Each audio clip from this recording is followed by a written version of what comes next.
Oke, bismillahirrahmanirrahim. Assalamualaikum warahmatullahi wabarakatuh.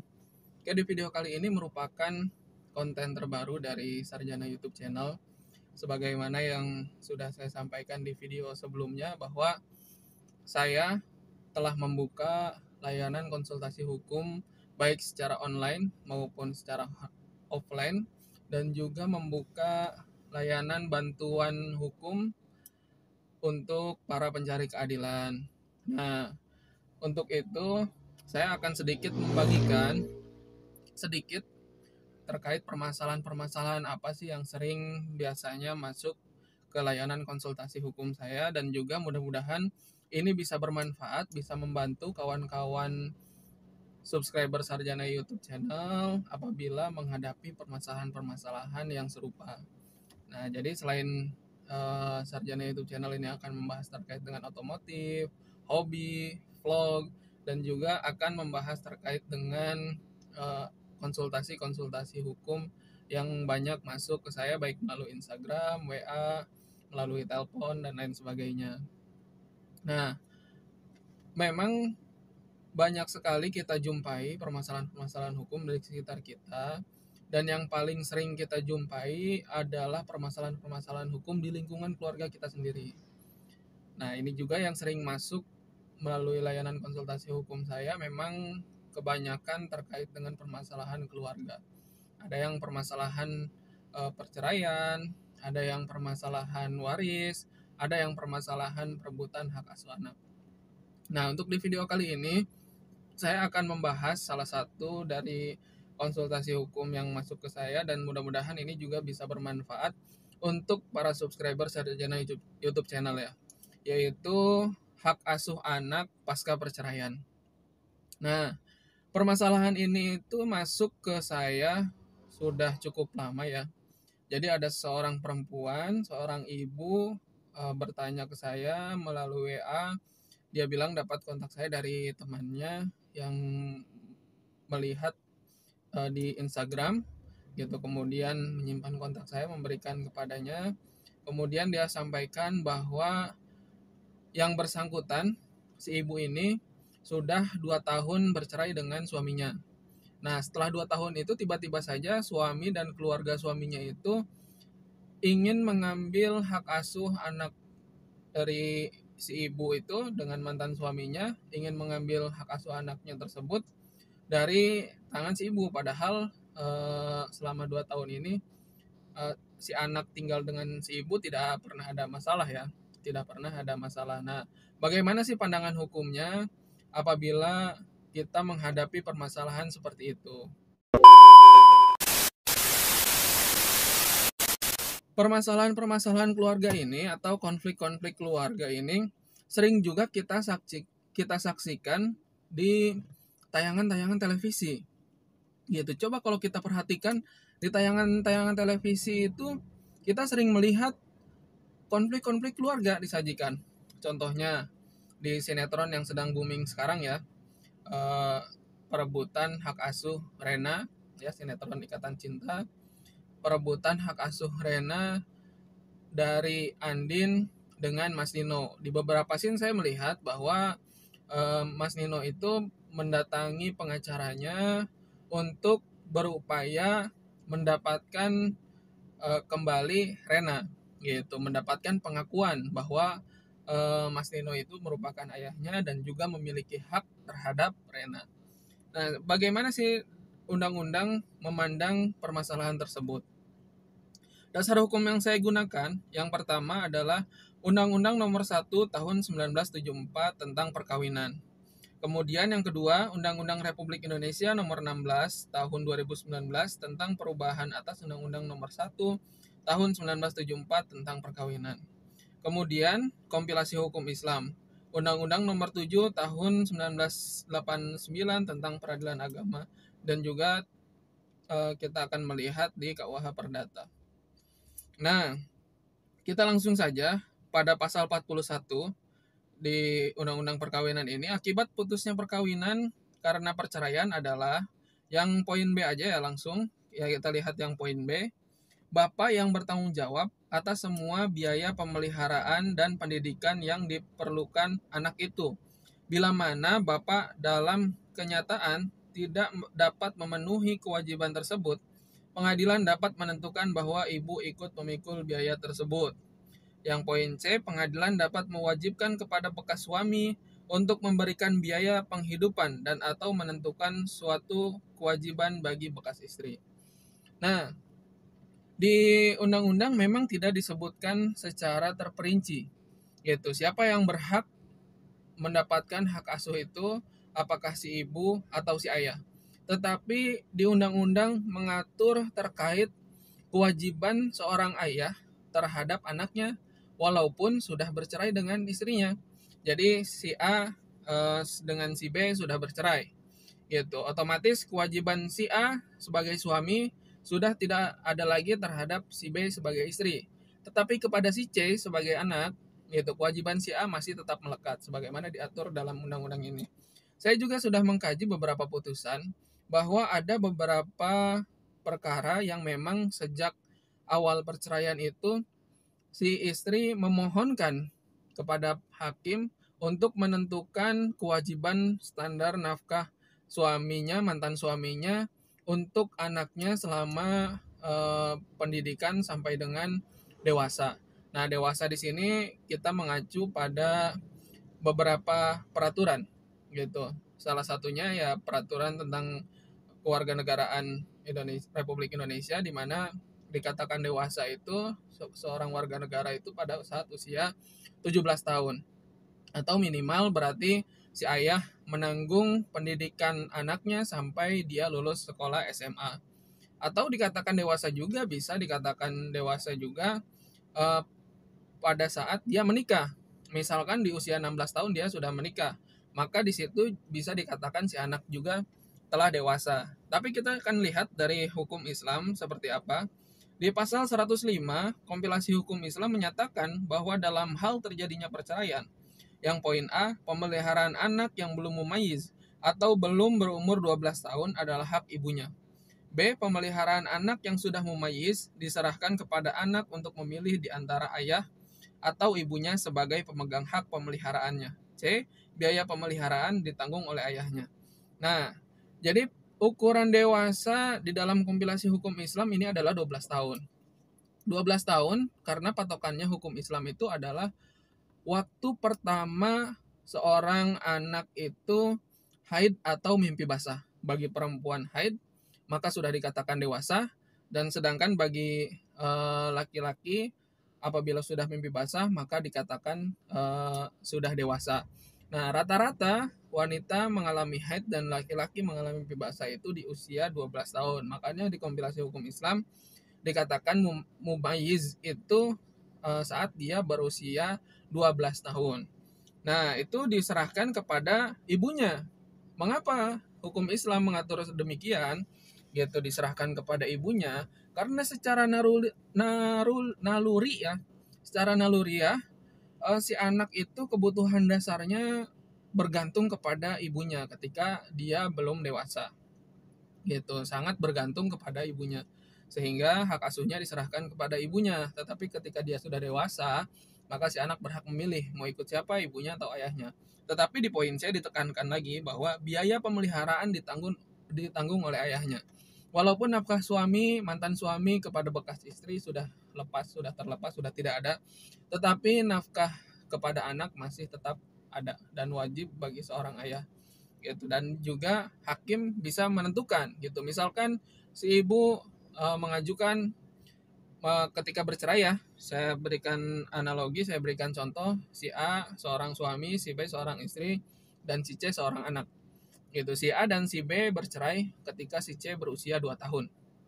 Gitu. Maka si B menuntut di dalam gugatannya kepada hakim untuk menetapkan setiap bulan si A harus memberikan nafkah untuk biaya perawatan dan juga biaya pendidikan sampai dia dewasa, misalkan 5 juta per bulan gitu, melihat dari pendapatan dan kesanggupan mantan suaminya.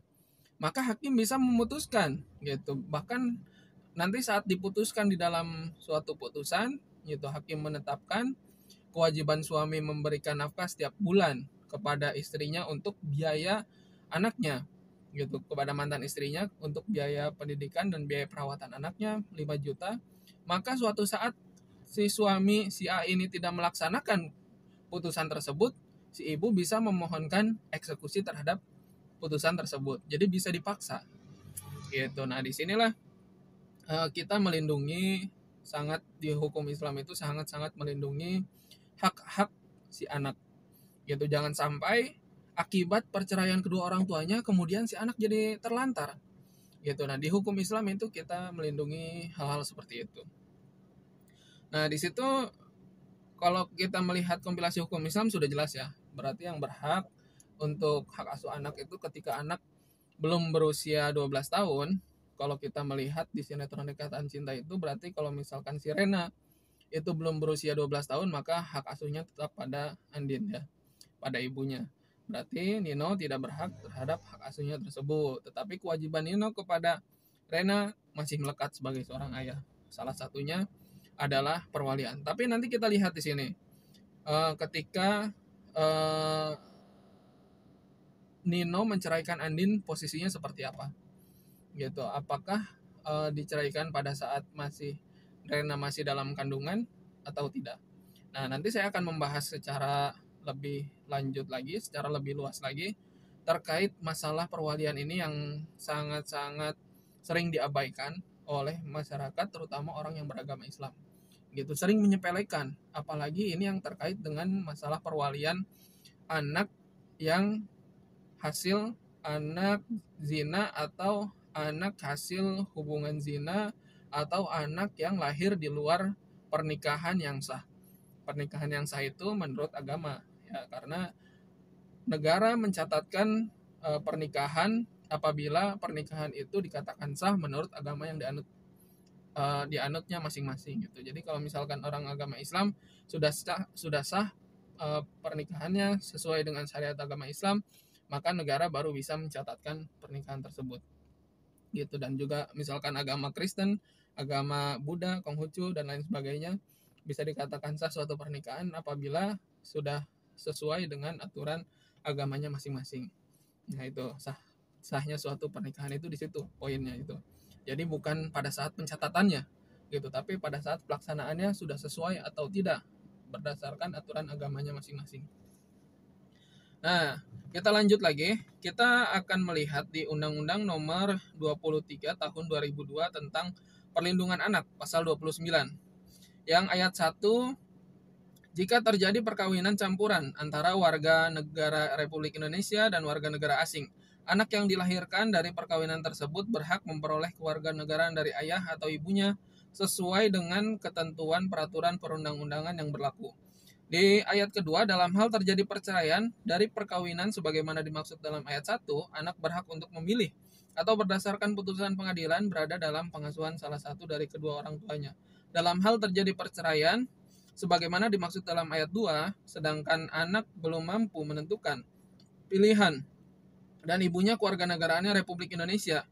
Demi kepentingan terbaik anak atau atas permohonan ibunya, pemerintah berkewajiban mengurus status kewarganegaraan Republik Indonesia bagi anak tersebut. Nah, ini yang poin ketiga ini, yang ayat ketiga ini menjadi penekanan ya. Ketika si ibunya berkewarganegaraan Republik Indonesia, maka si anak itu wajib statusnya diurus memiliki kewarganegaraan Indonesia. Artinya apa? Artinya di undang-undang ini pun menekankan bahwa ketika anaknya belum dewasa, belum bisa menentukan mau ikut kewarganegaraan siapa, maka diarahkan untuk mengikuti kewarganegaraan ibunya gitu. Agar apa? Agar nanti perawatannya, pembinaannya lebih mudah gitu ketika mengikuti kewarganegaraan ibunya atau ikut bersama ibunya. Nah, langsung saja ya, kita kesimpulannya apa dari pembahasan itu. Yang pertama, pada dasarnya baik ibu dan ayah memiliki hak dan kewajiban yang sama dalam mengasuh anak setelah terjadinya perceraian. Nah, baik ibu dan ayah memiliki hak dan kewajiban yang sama nih ya.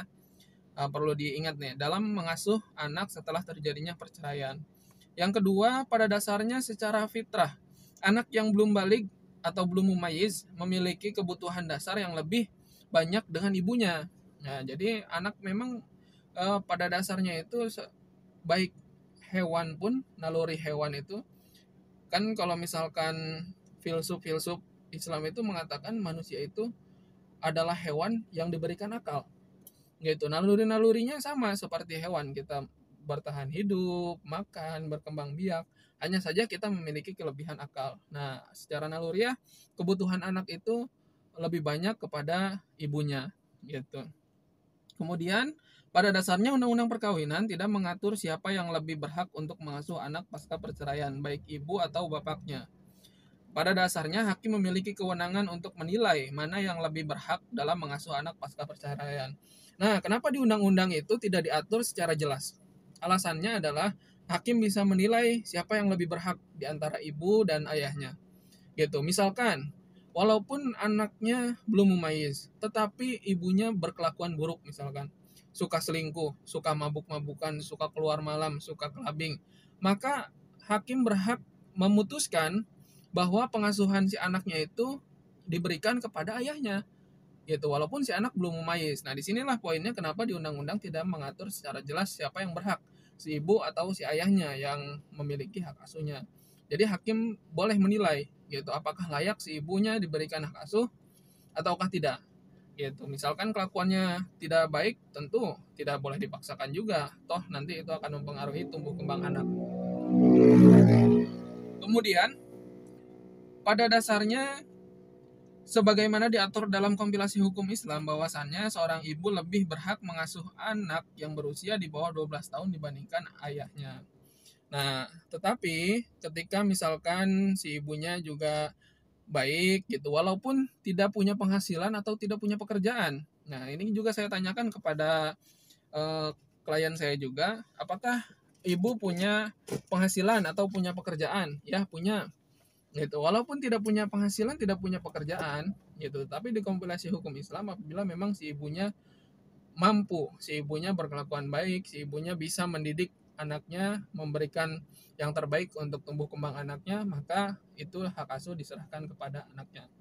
Nah, mungkin itu saja yang bisa saya jelaskan. Semoga bisa lebih bermanfaat. Apabila memang masih ada yang kurang jelas atau masih ada yang ingin ditanyakan, silakan saya membuka layanan konsultasi baik secara online maupun secara offline. Bukan hanya layanan konsultasi, saya juga membuka layanan pembuatan gugatan, replik, duplik, dan lain sebagainya, dan tentunya pendampingan hukum dan bantuan hukum baik litigasi maupun non litigasi. Semoga videonya bisa bermanfaat. Support terus channel Sarjana YouTube.